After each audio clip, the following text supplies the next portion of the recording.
আসসালামু আলাইকুম। আমি নাফিসা শিলা, সবাইকে ওয়েলকাম করছি আমার নতুন একটা ভিডিও দেখার জন্য। আমার আজকের আয়োজন একটা টেস্টি আমের আচার রেসিপি। আজকের রেসিপিটা একদম সহজ, আবার খেতে ভীষণ টেস্টি। এটা বানানো একেবারেই ইজি। এখানে আমগুলোকে আমি প্রথমেই ধুয়ে পরিষ্কার করে তারপরে ছিলে নিয়েছি। এখানে আমি 1 কিলো পরিমাণ 1 কেজি পরিমাণ আম নিয়েছি। এবার আমগুলোকে পাতলা পাতলা করে স্লাইস করে নেব। পাতলা বলতে একেবারে না, একটু রেখে কাটতে হবে। কীরকম কেটেছি দেখেন, ঠিক এরকম করে আমি কেটে নিয়েছি। আমগুলো এমন হবে যাতে আমের যে আটিগুলো একটু শক্ত হয়ে যায়, এরকম টাইপের হবে। একেবারে নরম থাকলে কিন্তু এই আচারটা খুব একটা ভালো হবে না। এখানে একটা প্যান নিয়েছি আর দিয়ে দিলাম আমগুলো সব ঢেলে। তারপর দিয়ে দেব এখানে 1 কাপ পরিমাণ চিনি। আমি 1 কেজি পরিমাণ আম নিয়েছি, তবে চাইলে আপনারা এখানে বেশি করে নিতে পারেন। চেষ্টা করবেন বেশি করে নেওয়ার জন্য, কারণ এই আচারটা এতটাই টেস্টি যে আপনার অল্পতে হবে না। এখানে আমি আর 1 কাপ পরিমাণ চিনি দিয়ে দিয়েছি। আমি চিনির পরিমাণটা একটু বেশি দিয়েছি, তবে চাইলে এখানে কমিয়ে দিতে পারবেন। এখানে 1/4 কাপ পরিমাণ দিয়ে দিলাম ভিনেগার। চেষ্টা করবেন ভিনেগারটা অবশ্যই দেওয়ার জন্য, কারণ এই আচারটাকে আপনি সারা বছর সংরক্ষণ করে রাখতে পারবেন। যেহেতু তেল ছাড়া আচার, এটাকে আপনি মিষ্টি আচার, আর এই আচারটা আপনি এতদিন সংরক্ষণ করতেও পারবেন না, কারণ এতটাই টেস্টি যে এটা এমনিতেই শেষ হয়ে যাবে খুব তাড়াতাড়ি।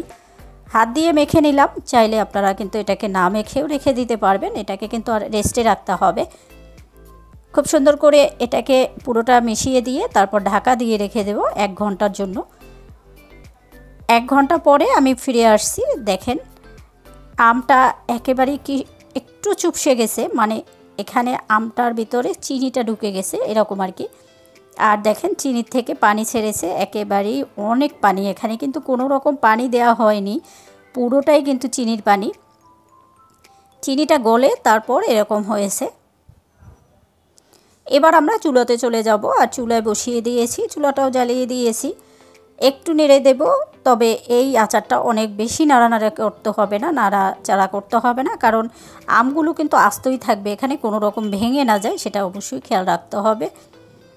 এবার যখন অল্প করে একদম সমান করে দিলাম, একটু এপাশ ওপাশ করে দিলাম, পুরোটা একদম উপরটা নিচে, নিচেরটা উপরে এরকম করে দিয়েছি। তারপরে আমি এটাকে ঢাকা দেব, তবে ঢাকা না দিয়েও আমটাকে রান্না করা যাবে। আমি 5 থেকে 6 মিনিটের জন্য ঢাকা দিয়ে রেখে দিয়েছিলাম। তারপরে আমি উঠিয়ে নিয়েছি। উঠিয়ে তারপর আবার একটু নেড়ে দেব। এই আমের আচারটা একটু আলতো হাতে কয়েকবার নেড়ে চেড়ে দিতে হবে, অনেক বেশি নাড়াচাড়ার কোনো প্রয়োজন নেই, তাহলে আমগুলো ভেঙে যেতে পারে। কারণ এই আমের আচারটা যদি ভেঙে যায় আচারগুলো আর কি আমগুলো, তাহলে দেখতে ভালো লাগবে না। এবার আমরা দিয়ে দিব 1/2 চামচ পরিমাণ হলুদের গুঁড়ো, জাস্ট কালারের জন্য, খুব সুন্দর একটা কালার আসবে এতে করে। হলুদের গুঁড়োটাকে আমরা খুব সুন্দর করে মিশিয়ে নেব। এই আমের আচারটা প্রধান বৈশিষ্ট্য হলে অতিরিক্ত মশলা দিতে হবে না, তেল দিতে হবে না, আবার একেবারে কম সময়ে বানানো যাবে। ভীষণ টেস্টি একটা আচার। এটাই এতটাই টেস্টি যে আপনি চুলার থেকে নামানোর আগেই শেষ হয়ে যাবে এরকম। 1/2 চামচ পরিমাণ লাল মরিচের গুঁড়ো দিয়ে দিলাম। আপনারা ঝাল যদি পছন্দ করেন এই আমের আচারটার ভিতরে, তবে আরেকটু ঝাল দিতেই পারেন। আমরা যেহেতু ঝাল একদমই খেতে পারি না, তাও সাহস করে আমি আজকে 1/2 চামচ পরিমাণ দিয়েছি। ব্যাস, এবার মরিচটাকেও খুব সুন্দর করে মিশিয়ে নিলাম। আর এই আচারের ক্ষেত্রে আমি একটা ভাজা মশলা তৈরি করে রেখে দিয়েছি, সেটাও দিব। এখানে লবণ দিয়ে দিলাম 1/2 চামচ পরিমাণ। লবণ পরিমাণটা আপনারা বুঝিয়ে দিবেন স্বাদ মতো। আর যেহেতু আমগুলো একটু টক থাকে, সেক্ষেত্রে কিন্তু আমের আচারের ভিতরে লবণটা একটু লাগবেই। খুব সুন্দর করে মিশিয়ে দিচ্ছি, বারবার একটু আলতো হাতে একটু নেড়ে চেড়ে দিচ্ছি, তবে নাড়াচাড়াটা অতিরিক্ত করা যাবে না, আমি বারবারই বলছি অতিরিক্ত করা যাবে না। এবার যখন এই পর্যায়ে চলে আসছে, তখন আমরা সেই স্পেশাল যে মশলাটা সেটা দিয়ে দিলাম। এখানে খুব সুন্দর করে মশলাটাকে মিশিয়ে নিতে হবে। এই মশলাটা আমি 1.5 চামচ পরিমাণ দিয়েছি, 1.5 টেবিল চামচ পরিমাণ দিয়েছি। খুব সুন্দর করে মিশিয়ে নিতে হবে। এই মশলাটার কারণে কিন্তু আপনার আচারের স্বাদটা 2 থেকে 3 গুণ বেড়ে যাবে। এখানে 5 ফোড়ন দিয়েছি, তারপর মৌরি দিয়েছি, এখানে জিরা দিয়েছি, ধনিয়া দিয়েছি, সামান্য একটু তেজপাতা দিয়েছি। সব কিছু মিলিয়ে একটা মশলা আমি তৈরি করে নিয়েছি। এই আচারের জন্যই মূলত মশলাটা আমি একসঙ্গে তৈরি করে নিয়েছি, সেখান থেকেই দিয়ে দিয়েছি। খুব সুন্দর করে আর চুলার আঁচটা কিন্তু আমি পুরোটাই একদম মাঝারি আঁচে ছিল। আর এটা হতে খুব একটা সময়ও লাগবে না, ধুধুতুই হয়ে যাবে, কারণ আমগুলো সেদ্ধ হলেই হবে। আর পানিটাও টেনে যাবে, পানি মানে চিনির যে পানিটা উঠেছে এটাও একদম মিশিয়ে ফেলবো না, একটু রাখবো, কারণ খুব সুন্দর করে আমগুলো কিন্তু সেদ্ধ হতে শুরু করে দিয়েছে। দেখবেন যে কালারটা কিন্তু চেঞ্জ হয়ে গেছে আর আমগুলো কিন্তু একটু স্বচ্ছ হতে শুরু করেছে। তাহলেই বুঝবেন যে আপনারা আমগুলো একেবারেই সেদ্ধ হয়ে গেছে, এরকম আর কি। দেখেন, একটু খেয়াল করলে দেখবেন যে আমগুলো কিন্তু একেবারেই স্বচ্ছ হয়ে গেছে। আর আমি একটু মোটা মোটা রেখেছি বলে কিন্তু এরকম দেখাচ্ছে, তবে এর চেয়ে পাতলা আমি আর করতে চাইনি, কারণ এই আচারটা এরকমই ভালো লাগে আমার কাছে। ব্যাস, আমি একটু দেখিয়ে দিচ্ছি, এরকম হবে।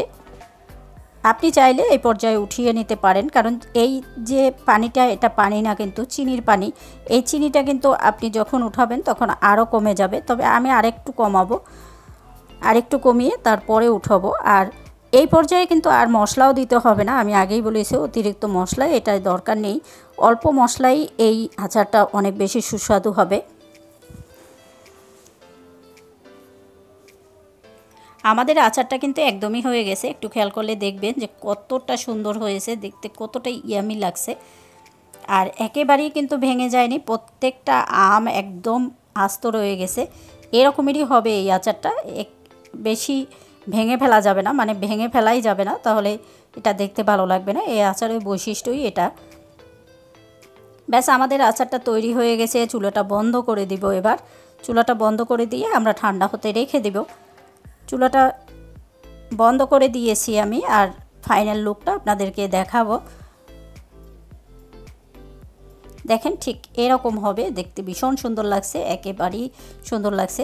আমি কিন্তু ঠান্ডা হওয়ার পরে আপনাদের সাথে পরিবেশন করে দেখাবো যে দেখতে কতটা ইয়ামি হয়েছে, সুন্দর হয়েছে। দেখেন কতটা সুন্দর হয়েছে, ভীষণ সুন্দর একটা, ভীষণ টেস্টি একটা আচার। একবার হলেও এই কাঁচা আম ফুরিয়ে যাওয়ার আগে অবশ্যই ট্রাই করে দেখবেন, আশা করি নিরাশ হবেন না। সবাই একবার না, বেশ কয়েকবার বানাতে বাধ্য হবেন, এরকম টেস্টি একটা আচার। আশা করি আমার আজকের এই সুন্দর ইয়ামি রেসিপিটি আপনাদের ভীষণ ভালো লেগেছে। ভালো লাগলে লাইক দিয়ে সাথে থাকবেন। আজকে আর বাড়াবো না, সবাই ভালো থাকবেন, সুস্থ থাকবেন, নিরাপদে থাকবেন। নতুন একটা ভিডিও দেখার আমন্ত্রণ জানিয়ে আজকের মতো আল্লাহ হাফেজ।